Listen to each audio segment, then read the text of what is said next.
ललिता पंचमीच्या सर्वांना शुभेच्छा.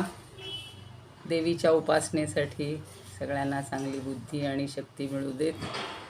आपलं जे ध्येय आहे ते गाठण्यासाठी आपल्याला बुद्धी मिळू देत. कारण या देवी सर्वभूतेषु बुद्धिरूपेण संस्थिता असं पहिल्यांदा म्हटलेलं आहे.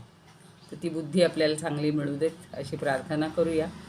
आणि ज्ञानेश्वराष्टक म्हणून आज दुपारी आता श्रीसूक्त म्हणूया. कारण काही जणांना सकाळी जमत नसतं श्रीसूक्त ऐकायला किंवा म्हणायला.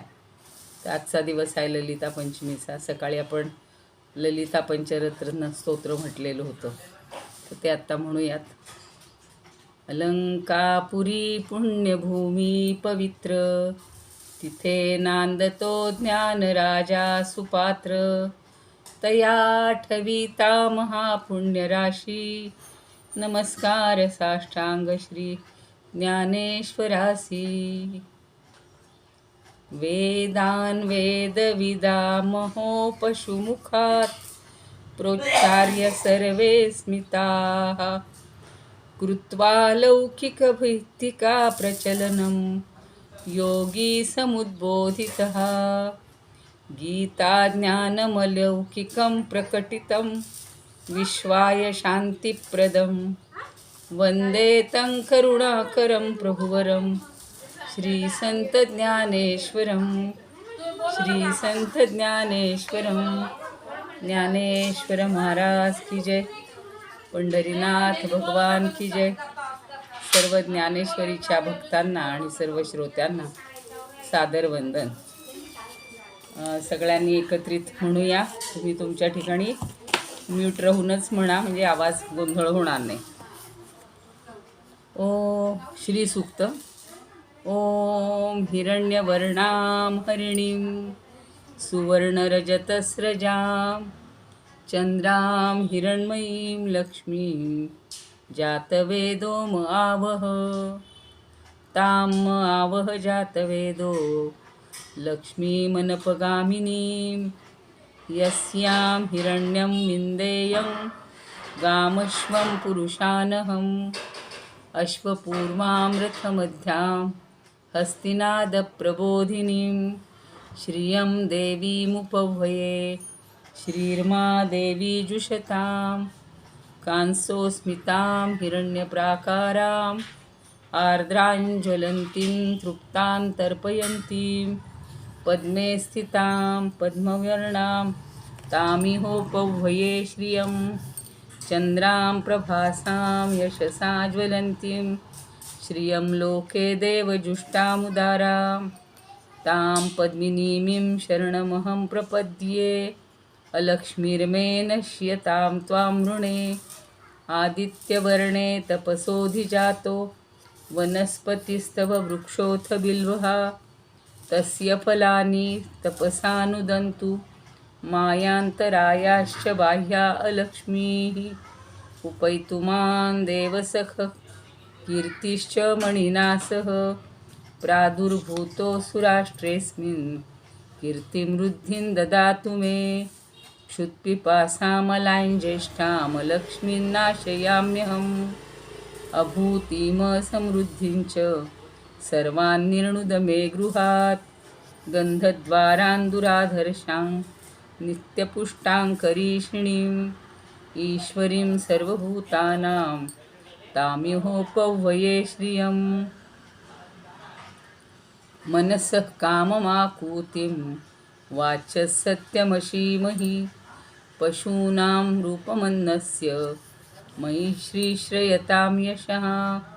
कर्दमेन प्रजा भूता मयि सम्भव कर्दम. श्रियं वासय मे कुले मातरं पद्ममालिनीम्. आपसृजन्तु स्निग्धानि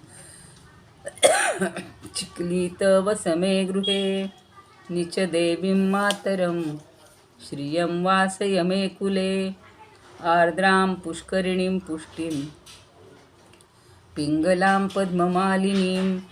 चन्द्रां हिरण्मयीं लक्ष्मीं जातवेदोम आवह. आर्द्रां यःकर्णीं यष्टिं सुवर्णां हेममालिनीं.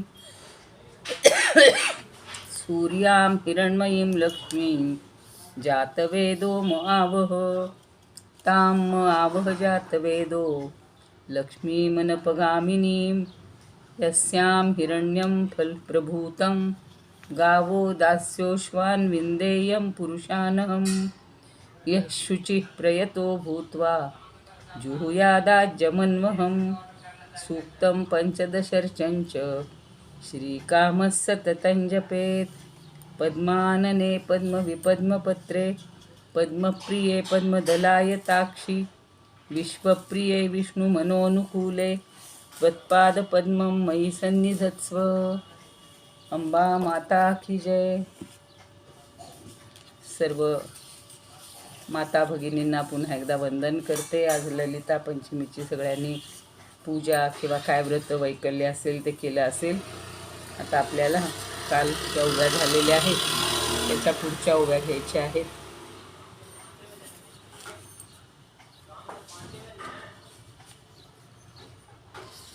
ज्या ज्ञाना मला वाटतं काल 54-53 पर्यंत झाले असतील किंवा 52 पर्यंत झाल्या होत्या. ऐसे आत्मजिज्ञासू जे होते तीही तोषलेनी चित्ते आदरे तया ज्ञानाते ओवाळिले जीवे असं म्हटलेलं होतं की जो आत्मजिज्ञासू साधक आहे जे आजपर्यंत होऊन गेलेले आहेत त्यांनी अत्यंत संतोषानं प्रेम भरल्या भावनेनं आदरपूर्वक या ज्ञानावरून आपल्या प्राणाची किंवा जीवाची कुरवंडी करून टाकलेली आहे किंवा त्याला जीवाला ओवाळून टाकलेलं आहे अशी छान कल्पना केलेली होती. आता ज्ञानदेव 53व्या उभीत काय म्हणतात बघूया. आता वडी जेथ पडे तयाची अवसरी पुढे पुढे रिगो लागे हे घडे प्रेम ऐसे. ज्ञानदेव म्हणतायत की श्रोते हो, हे नेमकं काय घडतं. आता आवडी जेथ पडे म्हणजे जिथे प्रेम निर्माण होतं तयाची अवसरी पुढे पुढे तेच आपल्याला पुढं पुन्हा हवंसं वाटत राहतं. रिगो लागे हे घडे प्रेम ऐसे. आणि मग मनातल्या सगळ्या विचारांना मागे टाकून जिथं प्रेम जडलं आहे तिथेच आपण रेंगाळत राहतो. आणि हे असं प्रेमाचं असं आहे. हे व्यवहारात आपणही पाहतो. म्हणजे सगळ्या प्रकारे प्रेम इथं आपल्याला भगवंताचं प्रेम अपेक्षित आहे. पण अन्य लौकिक व्यवहारात जेव्हा कुणी कुणाच्या प्रेमात पडतं त्यावेळेला तिथेच रेंगाळत राहतं मन. बाकी सगळ्या गोष्टीचा त्याला विसर पडतो. आणि हे प्रेमाचं असंच आहे. असं हे त्यांनी भगवंताबद्दल सांगितलं की भगवंताबद्दलसुद्धा सांगितलं ना काल मी की एकदा एखाद्या गोष्टीची ज्याला आपण लगन लागली किंवा ओढ लागली तीच आपल्याला करत राहावी वाटते. त्याच्यामध्ये बाधा आली तर आवडत नाही. जसं लोकांना टी व्ही बघताना एखादी मालिका त्याच्यामध्ये मन इतकं गुंतलेलं असतं की ती मालिका बघताना फोन आला, कोणी आपल्याला भेटायला आलं, एखादा पाहुणा आला तर एवढी जीवाची तडफड आणि एवढी चिडचिड होते की तो फोन बंद केला जातो, टी व्ही तसाच चालू ठेवला जातो. कुणी आले त्याला म्हणतो बसा 5 मिनटं, आमची 5 मिनटंच राहिली मालिका. म्हणजे त्याचं काही महत्त्वाचं काम असेल, फोनवर काही महत्त्वाचं बोलायचं असेल ते सुद्धा आपण ऐकायला उत्सुक नसतो. इतकं मन रेंगाळलं जातं. पण आपल्याला इथे भगवंताविषयी रमायचे असं ज्ञानदेव सांगतायत. म्हणोनी जिज्ञासूंच्या पैकी ज्ञानी प्रतीती होयना जवनिकी तव योगू क्षेमू ज्ञानविखी स्फुरेल चिकी. पण जे मुमुक्षू आहेत काल आपण पाहिलेलं होतं की अर्जुनाची इच्छा पूर्ण झालेली आहे. अर्जुनाला ज्ञान मिळालेलं आहे, आत्मज्ञान तो आत्मरूप झालेलं आहे. पण तेव्हा ज्ञानदेव सांगतात की अजून हे इतके मुमुक्षू आहेत ना तुमच्या आमच्यासारखे, तर त्या मुमुक्षांपैकी ज्यांच्या चित्तात ज्ञानाचा प्रेमभाव दृढ होत नाही किंवा प्रेममय भाव दृढ होत नाही म्हणून जिज्ञासूंच्या पैकी, जिज्ञासू म्हणजे मुमुक्षू, ज्ञानी प्रतीती होयना जवनिकी पक्की होत नाही तव योगक्षेमू ज्ञानविखी स्फुरेल चिकी. तोपर्यंत त्यांच्या आत्मानुभवी किंवा आत्मज्ञानाची प्राप्ती त्यांना कशी होणार आणि त्यांचं रक्षण कसं करायचं ही चिंता उद्भवली तर काही आश्चर्य नाही आहे.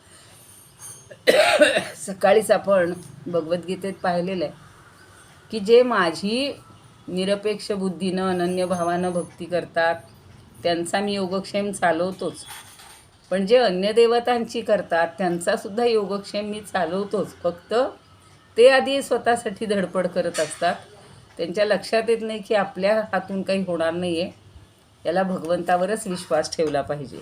तेच इथं सांगतायत की ज्याला अजून आत्मज्ञानाची प्राप्ती व्हायची आहे, मग त्याचं रक्षण कसं करायचं ही चिंता भगवंताच्या मनात उद्भवली तर आश्चर्य नाही. थोडक्यात काय की जोपर्यंत ज्ञानाचा लाभ होत नाही तोपर्यंत योगक्षेमाची चिंता शिल्लकच राहणार. आधी आपल्याला ज्ञान व्हायला पाहिजे. ज्ञान झालं की मग हे योगक्षेम छोट्या छोट्या किरकोळ गोष्टीचं काही वाटत नाही आहे. म्हणून जिज्ञासूंच्या पैकी ज्ञानी प्रतीती होय ना जवनिकी, तव योगक्षेम ज्ञानविकी स्फुरेलच की. म्हणून त्याची सम्यक ज्ञान कैसेनी होय स्वाधीन, जाली या वृद्धियत्न घडेल केवी. आणि म्हणून म्हणतायत की एकदा हे सम्यक ज्ञान झालं, मुमुक्षू काय करतात की यथार्थ ज्ञान कसं प्राप्त होईल, ते आपल्या स्वाधीन कोणत्या प्रकारे होईल, कैसेनी होय स्वाधीन, जाली या वृद्धियत्न घडेल की, किंवा त्याचे प्रयत्न जे आहेत ते कसे घडतील, ते वृद्धिंगत कसं होईल, याचा विचार पहिल्यांदा ते करू लागतात. म्हणजे जो योगी असेल किंवा जो मुमुक्षू असेल, ज्ञान मिळवण्यासाठी धडपडत असेल, त्याच्या मनात हे सगळं असतं की हे यथार्थ ज्ञान मला कसं प्राप्त होईल, केवी घडेल, हे सगळं कसं घडेल, कैसेनी होय साधीनं, आणि ते कसं प्राप्त होईल. एक काहीतरी गती, एक काहीतरी मार्ग, एक पद्धत, रीती समजायला पाहिजे की या मार्गाने जायचं. आता परवाच एका ताईंनी सांगितलं की भक्तीचा मार्ग अतिशय चिंचोळा आहे, अतिशय छोटा आहे. त्याच्यातून एकतर भक्त चालायला लागतो किंवा भगवंत चालायला लागतो. पण जेव्हा त्या दोघांची गाठ पडते त्यावेळेला तो मार्ग आपोआप म्हणजे दोघांची भेट होते. कधीतरी इतकी जवळीकता साधली जाते की ते सुद्धा एकरूप होऊन जातात छोट्या मार्गावर सुद्धा. पुढे म्हणतायत त्या बघा, का उपजोची जे नला आहे, जे उपजले ही अम्हाटा सुये, ते ज्ञानी विरुद्ध काय आहे हे जाणावे की. आणि म्हणून काय जाणायचे आता, मुळातच यथार्थ ज्ञानाची प्राप्ती होऊ शकली नाही तर त्या ज्ञानप्राप्तीत अडसर निर्माण होतो. आणि यदा कदाचित तो दुर्लभ योग जुळून आला आणि ज्ञानाची प्राप्ती झालीच तर मिळालेलं ज्ञान हे आडवाटेला लागतं. म्हणजेच काय की यथार्थ ज्ञानाच्या संदर्भात आड काय येतं याचा मुमुक्षूंनी विचार करायला पाहिजे आणि ते महत्त्वाचं जाणून घ्यायला पाहिजे. म्हणून त्यांनी सांगितले बघा की का उपजोची जे न लाहे, ते ज्ञान प्राप्त होतंय पण ते का होत नाही आहे. जे उपजले ही अव्हाट सुये, मग त्याला आड मार्ग काय येतोय, त्याच्यामध्ये आडकाठी कशाची येते, सुये म्हणजे निर्माण होते. ते ज्ञानी विरुद्ध काय आहे हे जाणावे की. तर ज्ञानी माणसांनी विरुद्ध काय आहे, काय अडचणी आहेत हे पहिलं जाणून घ्यायला पाहिजे. काही जण म्हणतात आम्ही सरसर चढून गेलो आणि तुम्हाला का वेळ लागला. कुठला तरी शॉर्टकट त्यांना सापडलेला असतो. आपण साध्या पायऱ्यांवरून जात असतो, कदाचित त्याच्यामध्ये वेळ जातो. मग काय होतं आहे, काय कारण आहे हे समजून घेतलं पाहिजे. मग जाण तया जे विरू, तयाची वाट वाहती करू, ज्ञानाहिततेची विचारू सर्व भावे. आणि म्हणून मग काय करायचे की या ज्ञानाच्या आड येणाऱ्या, ज्ञानाच्या विरुद्ध आहे त्याच्या वाटचालीसाठी थोडा शांतपणे विचार करावा. त्या विरोधाची वाट मोकळी करून द्यावी आणि या यथार्थ ज्ञानाला जे हितकारक आहे, जे अनुकूल आहे तेच एकचित्तानं करावं. आता इथं जनरल विधानं केलेली आहेत. आपण साधं एखादं उदाहरण घेऊया. आत्ता मी म्हटलं तसं, समजा आपली गाडीतून प्रवास करायचा आणि कुठेतरी काहीतरी मोठा धोंडा किंवा मोठं खड्डा असा हे असतो आणि तिथे आपल्याला काहीतरी धोक्याचा कंदील दाखवलेला असतो. मग आपण पलीकडं तर जाऊ शकत नाही. तो एक तर धोंडा बाजूला करायला पाहिजे, नाही तर तो खड्डा आहे त्याच्या बाजूनी गाडी काढली पाहिजे, नाही तर आपण त्याच्यात अडचणीला येऊ. ते जसं व्यवहारात होतं तसंच ज्ञानाच्या बाबतीतसुद्धा काय आड येते, तर आपल्या वासना, आपल्या इच्छा, आपल्या कामना. जायला लागलो पण पुन्हा आपण म्हणतो नाही हो आता उद्यापासून तर आमचं व्रतच आहे. कित्येक लोकांचं असतं, पाहिलं असेल हे नवरात्रीच्या अगोदर, अहो आता उद्यापासून 9 दिवस उपास आहे, जाऊ दे आजच्या दिवस खाऊन घ्या. म्हणजे आपला जो संकल्प आहे की आता आपल्याला थोडंसं संयम करायचा आहे, तो असा एकदम होऊ शकतो का? हो, नाही होऊ शकत. त्या संयमाची सुद्धा अगोदर थोडी थोडी तयारी पाहिजे. म्हणून त्या विरोधाची वाट करून द्यावी आणि या यथार्थ ज्ञानाला जे हितकारक आहे, अनुकूल आहे, ते एकचित्तानं करावं. मग हळूहळू एक जागी बसणं, कुठल्या कवीनं प्रार्थना, कुठली कवीनं स्तोत्र ही आपण म्हणायला सुरुवात करणं. आता बघा त्या पावसला इतकं छान वेळ जायचा सकाळचा संध्याकाळचा, की 2 तास कसे निघून जायचे तेच कळायचे. म्हणजे त्या पारायणा व्यतिरिक्त पारायण तर 5-6 तास चालायचंच. म्हणजे दिवसाचा 12-13 तास वेळ आपण कसा छान घालवतो. हळूहळू ही तयारी होऊन जाते.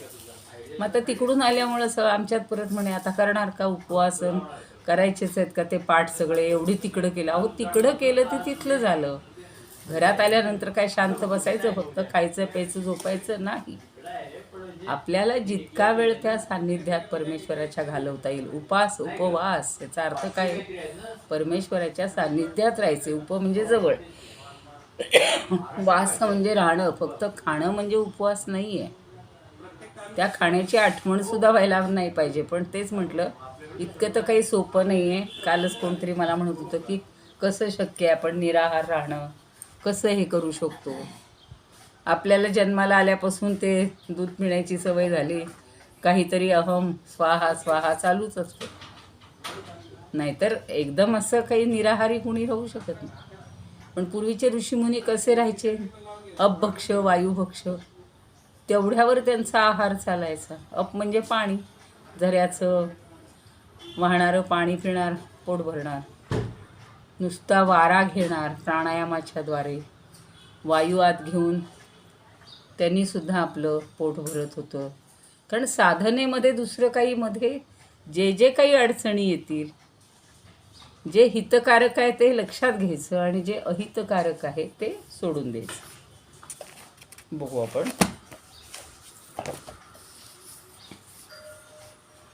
झाले तरी कैसे, ते काल झाली एवढी पण मी पुन्हा घेते. झाले तरी कैसे भावे वृद्धिंगत, लागे हे यथार्थ जाणावया. ना तरी घालोन मोह आवरण, ज्ञानाचे दर्शन घडो निधी. असे कितीक मोहमध्ये येत असतात. घडताची तेथे आणि तसे विघ्न, नाना दाखवोन आड मार्ग. ऐसे ज्ञानासी या विरोधी जे काही, येथे लागे तेही पहावया. मग ज्ञाना लागी विरोधी साचार, तया देऊ दूर घालवूनी. ज्ञानाच्या विरोधी जे आहे त्याला घालवून द्यायचं दूर. प्रवेश करोनी देईल जे ज्ञानी, त्याची घेऊ ध्यानी सर्व भावे. ऐसी इच्छा सर्व ज्ञान जिज्ञासूंनी, धरिली जी मनी तुम्ही येथे. आता पुढचं आहे, पुढच्या ओव्यानंतर बघूया. ऐसा जिज्ञासू तुम्ही समजती, भावो जो धरिला असे चित्ती, तो पूर्वावया लक्ष्मीपती बोलिजेल. आता इथं जे मगाशी ती ओवी येत होती ती, की श्रोत्यांना ते सांगतायत की तुम्ही सगळ्या आत्मजिज्ञासूंनी ज्ञानासंबंधीचा हा जो भाव आहे, जो भाव धरिला असे चित्ती, जो भाव आपल्या मनामध्ये बाळगला आहे, तो पुरवावया, तो पूर्ण करण्यासाठी लक्ष्मीपती बोलिजेल.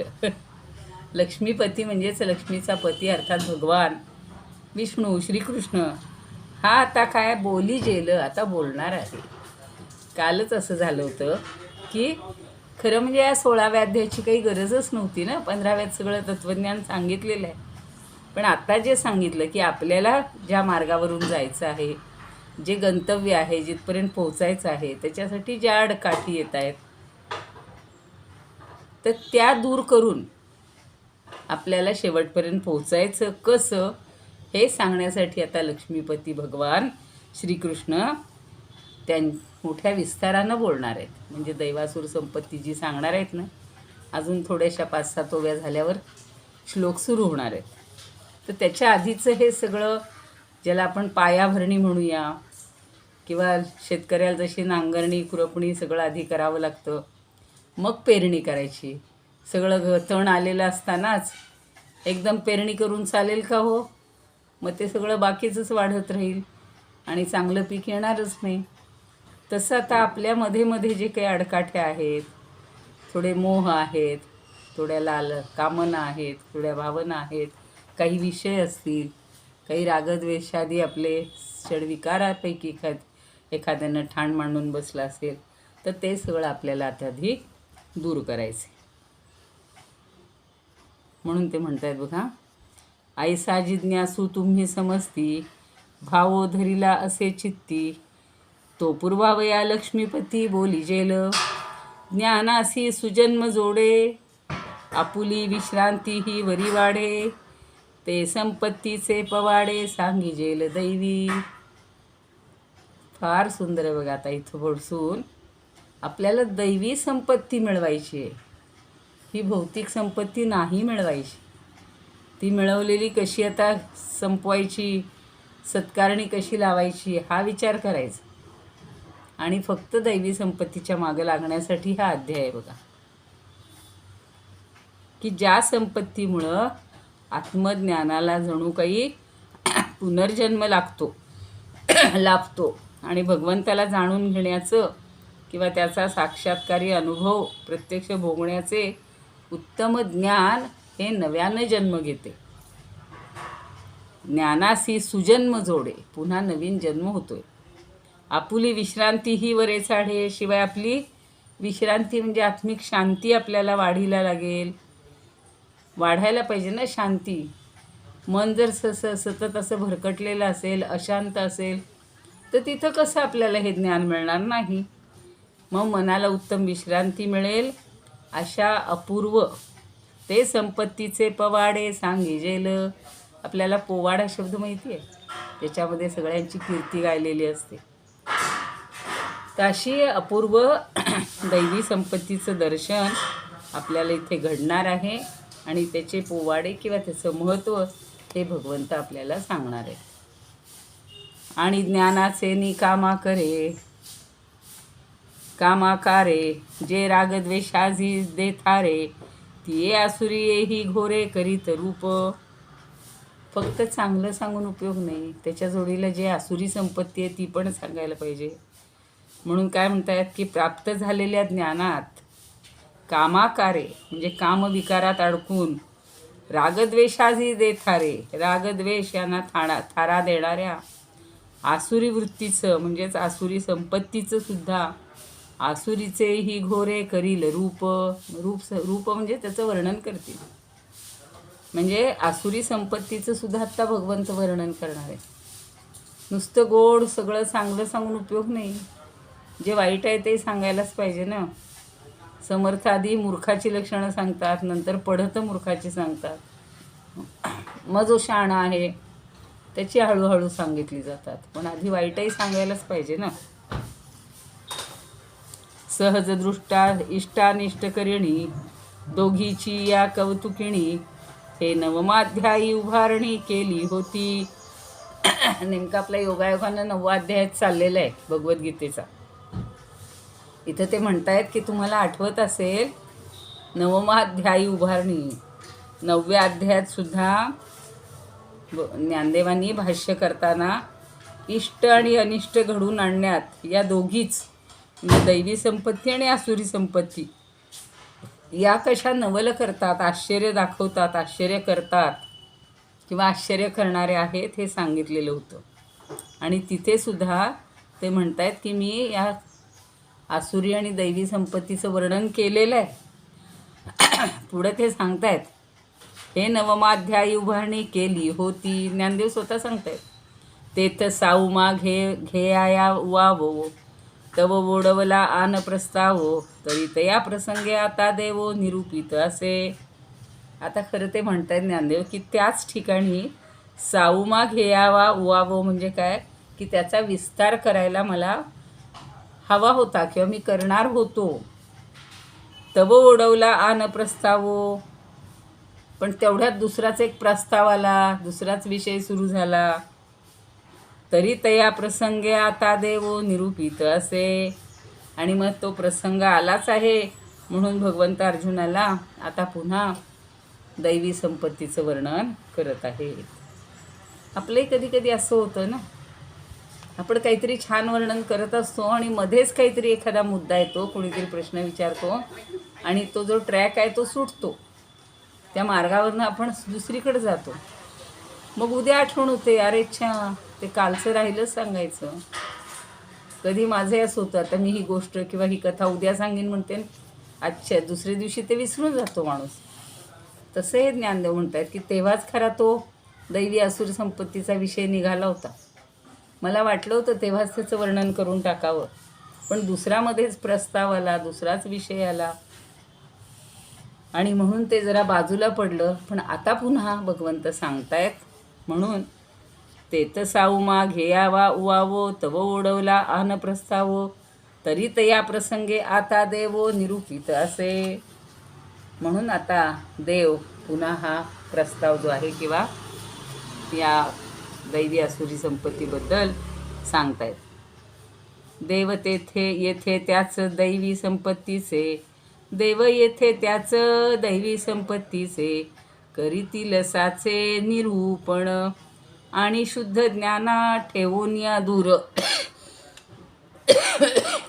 ओयजी माहेर प्रीती द्वेषा, ऐसी आसुरी जी संपत्ती अघोर, तीही सविस्तर सांगतील. दैवासुर ऐशा संपत्ती ह्या दोन, स्वभावे कारण इष्टानिष्टा. आपलं इष्ट व्हायचं असेल, इच्छिलेलं आपल्याला सगळं मिळायचं असेल तर ही आसुरी संपत्ती उपयोगाची नाही, दैवी संपत्ती उपयोगाची. नवमाध्यायीचं संक्षेपेत यांची उभारणी साची केली होती, तेथे चित यांचा संपूर्ण विचार करणे साचार होते योग्य. परी दुजे तेव्हा बोलणे निघून, गेले ते राहून तिये वेळी. म्हणून ते येथे प्रसंगानुसार देव सविस्तर बोलतील. तोची जाणावा हा 16वा अध्याय, अनुक्रमे होय ग्रंथाचा या. असो ह्याची दोही समर्थ संपत्ती, हिताहिती होती ज्ञानाची या. ही संपत्ती समर्थ म्हणजे प्रभावी होणार आहे. एक वेळ आपल्याकडं धनसंपत्ती नसली तरी चालेल, पण ही गुणसंपत्ती, दैवी गुणसंपत्ती जर असेल ना, तर आपल्याला काही कमी पडत नाही. येणार आहे आता ती, आपण थोड्याच वेळाने घेणार आहे, आत्ता नको म्हणत बसायला. या निरूपणाचे निनावे अध्याय पद 16वे, लावणी पाहता जाणावे मागिलावरी. म्हणून ते म्हणतायत की श्रोते हो, दैवी संपत्ती आणि आसुरी संपत्ती यांच्या निरूपणाचे नाव म्हणजेच हा 16वा आहे. या निरूपणाचे निनावे अध्याय पद 16वे, नावच दिले ना, दैवासुर संपत विभाग योग. भगवंतांनी त्याला दैवासुर संपत विभाग योग म्हटले आणि मागील पुरुषोत्तम योगानंतरचा हा अध्याय आहे. लावणी पाहता जाणावे मागिलावरी. मागचा अध्याय पुरुषोत्तम योग झाल्यानंतर त्यांनी आता हा दैवासूर सांगितलेला आहे. परी हे असो आता प्रस्तुती, ज्ञानाच्या हिताहिती समर्था संपत्ती याची दोन्ही.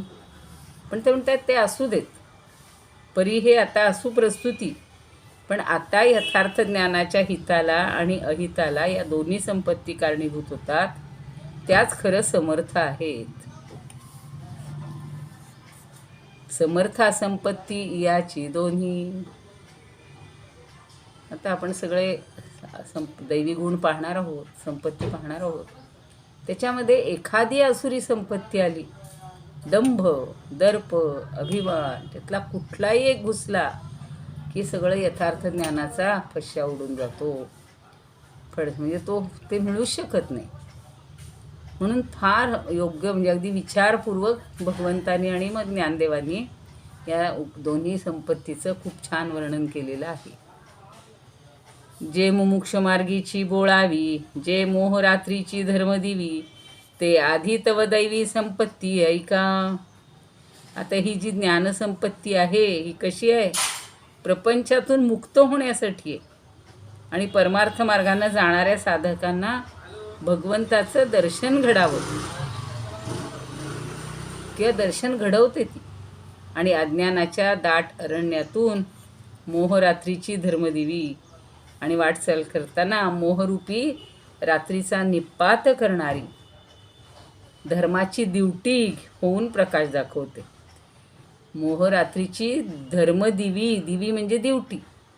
पूर्वी बघा लाईट नव्हते, अशा त्या दिवट्यांच्या प्रकाशात रस्त्याचे सगळं म्हणजे मार्गक्रमणा केली जायची, मोठमोठाले कार्यक्रमही व्हायचे, वराती निघायच्या. तर अशी जी दिवटी होऊन मोहरूपी रात्रीचा निपात करणारी धर्माची दिवटी होऊन जी प्रकाश दाखवते, अशा दैवी संपत्तीचं वर्णन पहिल्यांदा ऐका. ते आधी तव दैवी संपत्ती ऐका. आधी चांगलंच सांगायला पाहिजे. आधी वाईट सांगितलं की माणसाच्या डोक्यावर तेच वाईटच भिनतं. जेथे खे काते पोखी, ऐसे बहुत पदार्थ एकी, संपादिजती ते लोकी संपत्ती म्हणजे. याला संपत्ती का म्हटले? त्याचे छान त्यांनी सांगितले की एक एकाते पोखी, पोखी म्हणजे पोषण करत, एकमेकांना पोषण करणारं असे हे पदार्थ आहेत, म्हणजे ह्या वस्तू आहेत, म्हणजेच हे गुण आहेत. ते लोकी संपत्ती म्हणजे ज्या एका वस्तूनं म्हणजे द्रव्यानं संपादन केलं असतात त्या वस्तूला मोहमयी जगात संपत्ती म्हटलं जातं. म्हणजे इतर काही मिळवण्यासाठी, आता समजा सोनं मिळवायचं, सोनं घ्यायचं, आता उद्या परवा आला दसरा आला, किती लोकांची तिथं पुन्हा किती महागाई झाली तरी सोन्याच्या दुकानात गर्दी, कारण सोन्याचं हे करायचं ना पूजन, सोनं शोधून काढायचं असतं. आणि म्हणून ही जी संपत्ती आहे दैवी संपत्ती म्हणजे हे एक प्रकारचं सुवर्ण आहे. त्याच्यासाठी आपल्याला आधी धन दौलत, चेक हे काहीतरी द्यावं लागतं की नाही? का ते दुकानदार आपले उघडून बसतील आणि ह्या सगळ्यांनी सोनं लुटून, ते लुटायला मग आहे नैसर्गिक संपत्ती आहे की नाही? सोन्याची झाडं असतात ना, शमीवृक्ष होता किंवा जी आपल्याला आपट्याची पानं म्हणतो, ती आपण एकमेकांना देतो सुवर्ण रूपात. तर आता नंतर तेही येतं की तुम्ही अशी झाडांची हत्या करू नका, ती शिल्लक ठेवा, थोडी थोडी काढून घ्या. जेथे एक एकाते पोखी, ऐसे बहुत पदार्थ एकी, संपादिजती लोकी संपत्ती म्हणजे एकमेकाला पोषक किंवा पोषण करणारी अशी ही दैवी संपत्ती आहे. आणि ते दैवी सुख संभवी, तेथ दैव गुणे एकोपजीवी, झाली म्हणून ही दैवी संपत्ती हे. आता ही दैवी काय करते? ते दैवी सुख संभवी. दैवी संपत्तीमुळं सुखसुद्धा दैवीच लाभते, दैवी सुख निर्माण होते. आणि दैवी गुणांच्या ठिकाणी असणाऱ्या सत्वगुणांचाच आश्रय तिथं केला जातो किंवा आश्रय करणारी ही संपत्ती झाली म्हणून दैवी संपत्ती ही. आपल्या दैवगुणांची वाढ होते, दैवी गुणांची सत्वगुणाची वाढ होते, त्याचाच ती आश्रय करणारी असते आणि म्हणून तिला दैवी संपत्ती असं म्हटलेलं आहे. खूप छान सांगितलेलं आहे. बघूया 2-3 ओव्या, वेळच संपेल परत. परी दुजे तेव्हा बोलणे निघून, गेले ते राहून तये वेळी, म्हणून ते येथे प्रसंगानुसार देव सविस्तर बोलतील. तोची हा जाणावा 16वा अध्याय, अनुक्रमे होय ग्रंथाचा या. असो ह्याची दोन्ही समर्थ संपत्ती, हिताहिती होती ज्ञानाची या. तरी मोहरूपी रात्री माझी भली, धर्मार्थ लाविली दिवटीजी. दैवी मुमुक्षुस मार्ग दावी जिका, संपत्ती ती ऐका दैवी आधी. मिळविले जाती जाठाई अनेक, पदार्थ पोषक एकमेका. तया पदार्थांच्या समूहा संपत्ती, ऐसे नाव देती जगा माझी. दैवी संपत्ती ती एकची आश्रय, दैवी गुणा होय म्हणूनिया. तिये लागी दैवी संपत्ती हे नाव, सुखाचा उदय जेथे असे. जिथे सुखाचा उदय आहे अशी ही दैवी संपत्ती आहे. इथेच आज विराम देते. इदमुपकर्तुं भुवनमण्डलं समुदितमिव भास्करं, सादरं वन्दे ज्ञानेश्वरं. त्रिभुवनमाता भगवद्गीता, लोकमंगला लोकविश्रुता, लोकहितं संततं ध्यायता. येन ज्ञानेश्वरी विरचिता, श्रुत्वा प्राकृतगिरं सादरं वन्दे ज्ञानेश्वरं. सादरं वन्दे ज्ञानेश्वरम्. आरती ज्ञानराजा महाकैवल्य तेजा, सेविती साधू संत मनुवेधला माझा. आरती ज्ञानराजा लोपले ज्ञान जगी, हित नेणती कोणी. अवतार पांडुरंग नाव ठेविले ज्ञानी. आरती ज्ञानराजा कनकाचे ताट करी, उभ्या गोपिका नारी. नारद तुंबरू हो सामगायन करी. आरती ज्ञानराजा प्रगट गुह्य बोले, विश्वब्रह्मची केले. राम जनार्दनी पायी मस्तक ठेविले. आरती ज्ञानराजा महाकैवल्य तेजा, सेविती साधू संत मनुवेधला माझा. आरती ज्ञानराजा. ज्ञानेश्वर महाराज की जय. पंढरीनाथ भगवान की जय. जय श्री कृष्ण.